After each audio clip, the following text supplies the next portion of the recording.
তোমরা শীতের রাতে স্বামী স্ত্রী যখন এক কম্বলের নিচে সময় কাটাও, ওই সময়গুলোর জন্য তোমার আমলনামায় সওয়াব দিয়ে ভরে দেয় কে?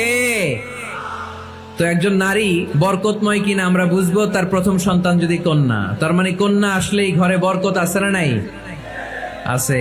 এরপরে এই কন্যাকে যখন আপনি শিক্ষা দান করবেন, ভালো পাত্রের হাতে তুলে দিবেন, তখন ওই কন্যা বাবার জন্য জান্নাতের দরজা খুলে দেয়। এরপর সে যখন কারো স্ত্রী হয়, তার কাছ থেকে আল্লাহ তাআলা সার্টিফিকেট নেয় স্বামীর ব্যাপারে। তারপর যখন সন্তান সম্ভবা হয়, অনেক নারী বাচ্চা ডেলিভারি করতে যেয়ে মারা যায়।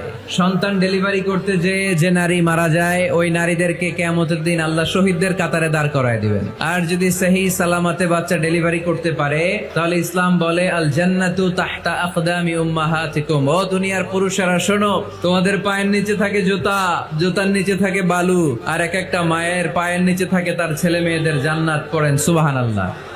আচ্ছা, এই দুনিয়াটাকে যদি 100 বার আমরা বিক্রি করে দেই, ওই বিক্রির টাকা দিয়ে জান্নাতের একটা টেবিলের দাম হবে? এই দুনিয়াকে 2000 বার বিক্রি করে দিলে যেই টাকা পাওয়া যাবে, ওই টাকা দিয়ে যদি জান্নাতের একটা চেয়ার কিনতে চাই, ওই চেয়ারের দাম হবে? তাহলে যে মায়ের 2টা পায়ের নিচে আল্লাহর 8টা জান্নাত পড়ে আছে, ওই 8টা জান্নাতের ওই পা 2টার দাম কত? রাসূল সাল্লাল্লাহু আলাইহি ওয়াসাল্লাম বলেছেন, লাউ কাতা'তা জিলদাক, তুমি তোমার গায়ের চামড়া কেটেও যদি মায়ের পায়ের জুতা বানিয়ে দাও, তাহলে ছোটবেলায় যে দুধ খেয়েছো, এক ঢোক দুধের শোধ কোনোদিন আদায় হবে না। চিল্লা এখন সুবহানাল্লাহ।